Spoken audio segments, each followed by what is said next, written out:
ಆಸೆ ಸ್ಟಾರ್ ಸುವರ್ಣದಲ್ಲಿ ಪ್ರಸಾರವಾಗ್ತಾ ಇರುವ ಸೀರಿಯಲ್ ಆಗಿದೆ. ರಮೇಶ್ ಅರವಿಂದ್ ಅವರ ನಿರ್ಮಾಣದಲ್ಲಿ ಮೂಡಿ ಬರ್ತಾ ಇರೋ ಒಂದು ಸೀರಿಯಲ್ ಆಗಿದೆ. ಈಗಾಗಲೇ ಈ ಸೀರಿಯಲ್ಗೆ ಜನ ಮೆಚ್ಚುಗೆ ಕೂಡ ವ್ಯಕ್ತವಾಗಿದೆ.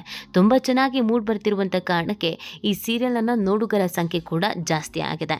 ಸ್ಟಾರ್ ಸುವರ್ಣದಲ್ಲಿ ಸಾಕಷ್ಟು ಸೀರಿಯಲ್ಗಳು ಬರುತ್ತೆ. ಅದರಲ್ಲಿ ಪೌರಾಣಿಕವಾಗಿ ಧಾರ್ಮಿಕವಾಗಿ ಒಂದಷ್ಟು ಸೀರಿಯಲ್ಗಳು ಇದ್ದರೆ, ಎಂಟರ್ಟೈನ್ಮೆಂಟ್ ಅನ್ನುವಂಥ ನಿಟ್ಟಿನಲ್ಲಿ ನೋಡೋದಾದರೆ ಕೆಲವು ಸೀರಿಯಲ್ಗಳಿದೆ. ಅದರಲ್ಲಿ ಆಸೆ ಕೂಡ ಒಂದು.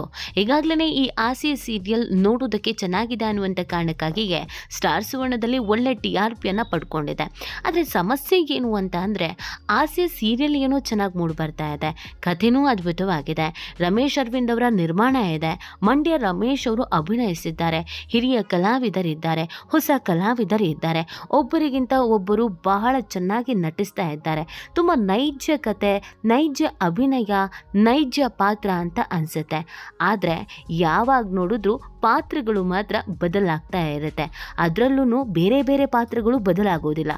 ಒಂದೇ ಪಾತ್ರ ಈ ಶುರುವಾದ ಕೆಲವು ವರ್ಷಗಳಲ್ಲಿಗೆ 2ರಿಂದ 3 ಬಾರಿ ಚೇಂಜ್ ಆಗಿದೆ. ಒಂದು ಕ್ಯಾರೆಕ್ಟರ್ನಲ್ಲಿ ಮೂರು ಜನ ನೋಡೋದು ಅಂದರೆ ಅದು ಹೇಗೆ ಸಾಧ್ಯ ಅನ್ನೋದು ಈಗ ಜನರು ಪ್ರಶ್ನೆ ಮಾಡ್ತಾ ಇರೋದು. ಹೌದು, ಬೇರೆ ಬೇರೆ ಸೀರಿಯಲ್ಗೆ ಹೋಲಿಸಿದ್ರೆ ಆಸೆ ಸೀರಿಯಲಲ್ಲಿ ಈ ರೀತಿ ಸಮಸ್ಯೆ ಆಗಿದೆ. ಯಾಕೆ ಹಾಗಾಗ್ತಿದೆ, ಯಾವ ಕಾರಣಕ್ಕೆ ಹಾಗಾಗ್ತಾ ಇದೆ, ಅದಕ್ಕೆ ರೀಸನ್ ಯಾರು, ಇದಕ್ಕಿದ್ದ ಹಾಗೆ ಈ ರೀತಿಯಾದಂಥ ಚೇಂಜಸ್ ಆಗೋದಕ್ಕೆ ಕಾರಣ ಏನು, ಇದೆಲ್ಲವನ್ನು ಕೂಡ ಈ ವಿಡಿಯೋದಲ್ಲಿ ಹೇಳ್ತಾ ಹೋಗ್ತೀನಿ. ಆದರೆ ಇಲ್ಲಿವರೆಗೂ ನಮ್ಮ ಚಾನಲನ್ನು ಸಬ್ಸ್ಕ್ರೈಬ್ ಮಾಡಿಲ್ಲ ಅಂದರೆ ಈಗಲೇ ಸಬ್ಸ್ಕ್ರೈಬ್ ಮಾಡೋದನ್ನು ಮರಿಬೇಡಿ. ಹೆಚ್ಚಿನ ಮಾಹಿತಿಗಾಗಿ ಬೆಲ್ ಐಕಾನನ್ನು ಪ್ರೆಸ್ ಮಾಡಿ. ಹೌದು, ಆಸೆ ಸೀರಿಯಲ್ನಲ್ಲಿ ಇಬ್ಬರು ಮಕ್ಕಳ ಜಟಾಪಟಿ. ಅದರಲ್ಲಿ ಒಬ್ಬ ಮಗ ತಾಯಿ ಪರವಾಗಿ, ಒಬ್ಬ ಮಗ ತಂದೆಯ ಪರವಾಗಿ. ಅದರಲ್ಲಿ ಒಬ್ಬ ಮಗನ ಹೆಂಡತಿಯೇ ರೋಹಿಣಿ ಪಾತ್ರಧಾರಿಗಳು ಅದ್ಯಾಕೋ ಗೊತ್ತಿಲ್ಲ, ಪದೇ ಚೇಂಜಸ್ ಆಗ್ತಾನೆ ಇದ್ದಾರೆ. ಸೀರಿಯಲ್ ಶುರುವಾದಾಗ ಇದ್ದಂಥ ರೋಹಿಣಿಯೇ ಬೇರೆ, ಈಗ ಸೀರಿಯಲಲ್ಲಿ 3ನೇ ರೋಹಿಣಿ ಬಂದಿದ್ದಾರೆ. ಹೌದು, ಈ ರೋಹಿಣಿ ಪಾತ್ರ ಒಂದು ಸ್ವಲ್ಪ ಡಿಫ್ರೆಂಟ್ ಆಗಿದೆ. ಅಂದರೆ ಪೆದ್ದಾಗಿ ಇರೋದು, ಮೋಸ ಮಾಡೋದು, ಅಥವಾ ಆ ಕ್ಯಾರೆಕ್ಟ್ರಲ್ಲ ಒಂದು ಸ್ವಲ್ಪ ಮೋಸ ಮಾಡೋ ರೀತಿಯಾಗಿ ತೋರಿಸುವಂಥ ಕ್ಯಾರೆಕ್ಟರ್ ಆಗಿದೆ.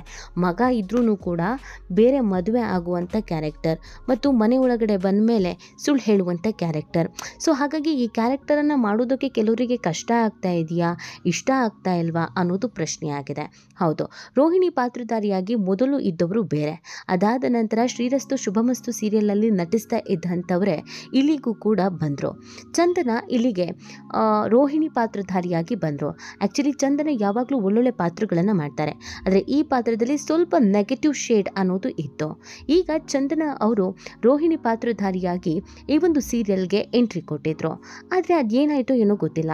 ಅಬ್ಬಬ್ಬ ಅಂತಂದರೆ ಒಂದು 6 ತಿಂಗಳು ರೋಹಿಣಿಯವರು ಈ ರೋಹಿಣಿ ಪಾತ್ರಧಾರಿಯಾಗಿ ಚಂದನ ಅವರು ಈ ಸೀರಿಯಲಲ್ಲಿ ನಟಿಸಿದ್ರು. ಕೆಲವು ಚೆನ್ನಾಗಿದೆ ಅಂತಲೇ ಅಂದ್ಕೊಳ್ಳಲಾಗ್ತಾ ಇತ್ತು. ಕೆಲವರು ಯಾಕಮ್ಮ ಚಂದನ ಈ ಕ್ಯಾರೆಕ್ಟರನ್ನು ಒಪ್ಕೊಂಡೆ, ನಿನಗೂ ಈ ಕ್ಯಾರೆಕ್ಟರ್ಗೂ ಸರಿನೇ ಅನ್ನಿಸ್ತಾ ಇಲ್ಲ, ನೀನು ಈ ಪಾತ್ರವನ್ನು ಮಾಡಬಾರ್ದಿತ್ತು, ಶ್ರೀರಸ್ತು ಶುಭಮಸ್ತುವಿನಲ್ಲಿ ಅಂಥ ಒಳ್ಳೆ ಪಾತ್ರವನ್ನು ಮಾಡಿದ್ಯಾ, ಇಲ್ಲಿ ನೋಡಿದ್ರೆ ಈ ಥರದ ಪಾತ್ರ ಮಾಡ್ತಾ ಇದೆಯಾ, ಯಾಕೆ ಈ ಥರ ಪಾತ್ರ ಮಾಡಬೇಕಾಗಿತ್ತು ಅಂತ ಕೆಲವ್ರು ಕೇಳಿದ್ದೂ ಇದೆ. ಆದರೆ ಕಲಾವಿದರು ಅಂತ ಅಂದಮೇಲೆ ನೆಗೆಟಿವ್ ಮಾಡಬೇಕು, ಪಾಸಿಟಿವ್ ಮಾಡಬೇಕು. ಆ ಕಾರಣಕ್ಕಾಗಿ ಚಂದನ ಕೂಡ ಒಪ್ಕೊಂಡಂಗೆ ಕಾಣ್ತಾ ಇತ್ತು. ಆದರೆ ಇದೀಗ ನೋಡಿದ್ರೆ ಇದ್ದಕ್ಕಿದ್ದ ಹಾಗೇ ಪಾತ್ರ ಬದಲಾಗಿ ಹೋಗಿದೆ. ಇದು ವೀಕ್ಷಕರಿಗೆ, ನೋಡುಗರಿಗೆ ಸಿಕ್ಕಾಪಟ್ಟೆ ಕಿರಿಕಿರಿ ಆಗ್ತಾ ಇದೆ. ಹೌದು, ಅದೇನಪ್ಪ, ಒಂದೇ ವರ್ಷದಲ್ಲಿ 3 ರೋಹಿಣಿಯನ್ನು ನೋಡೋದು ಅಂದರೆ ಹೆಂಗೆ? ಲವ್ ಮಾಡೋದೊಬ್ರನ್ನ, ಮದುವೆ ಆಗೋದೊಬ್ರನ್ನ, ಸೀಮಂತ ಆಗೋದು ಇನ್ನೊಬ್ರ ಜೊತೆಗೆ. ಈ ರೀತಿಯಾಗಿ ಒಂದು ಪಾತ್ರವನ್ನು 3-4 ಜನ ಮಾಡಿದ್ರೆ ಕಷ್ಟ ಅನಿಸುತ್ತೆ ನೋಡೋದಕ್ಕೆ ಅಂತ ಹೇಳ್ತಾ ಇದ್ದಾರೆ. ಇನ್ನೂ ಶಾಕಿಂಗ್ ಅಂತ ಅಂದರೆ, ಈ ಪಾತ್ರದ ಬದಲಾಗಿ ಈ ಪಾತ್ರ ನಿರ್ವಹಿಸೋದಕ್ಕೆ ಬಂದಿರುವಂಥ ಇನ್ನೊಬ್ಬ ಕಲಾವಿದರು. ಹೌದು, ಇಲ್ಲಿ ಚಂದನ ಅವರು ಈಗ ಮುಂಬರುವಂಥ ಒಂದು ದೊಡ್ಡ ಕಾರ್ಯಕ್ರಮದಲ್ಲಿ ಭಾಗಿಯಾಗ್ತಾ ಇದ್ದಾರೆ. ಈ ಕಾರ್ಯಕ್ರಮದಲ್ಲಿ ಅವರೇ ಅತಿಥಿಯಾಗಿ ಕಾಣಿಸ್ಕೊಳ್ತಾ ಇದ್ದಾರೆ. ಆ ಕಾರಣಕ್ಕಾಗಿ ಈ ಸೀರಿಯಲ್ಗೆ ಗುಡ್ ಬೈ ಹೇಳಿದ್ದಾರೆ ಅನ್ನೋದನ್ನು ಹೇಳಲಾಗ್ತಾ ಇದೆ. ಆದರೆ ಕನ್ಫರ್ಮ್ ಆಗಿ ಅವರು ಎಲ್ಲಿಯೂ ಕೂಡ ಇದ್ರ ಬಗ್ಗೆ ಮಾತನಾಡಿಲ್ಲ. ಚಂದನ ರಾಘವೇಂದ್ರ ಇದೀಗ ಅತಿ ದೊಡ್ಡದಾಗಿ ನಡೀತಾ ಇರುವಂಥ ಒಂದು ಶೋ, ಆ ಶೋನಲ್ಲಿ ಅವರು ಭಾಗವಹಿಸ್ತಾ ಇದ್ದಾರೆ. ಅದೇನೇ ಕ್ವೀನ್ಸ್ ಪ್ರೀಮಿಯರ್ ಲೀಗ್, ಇದರಲ್ಲಿ ಅವರು ಭಾಗಿಯಾಗ್ತಾ ಇದ್ದಾರೆ.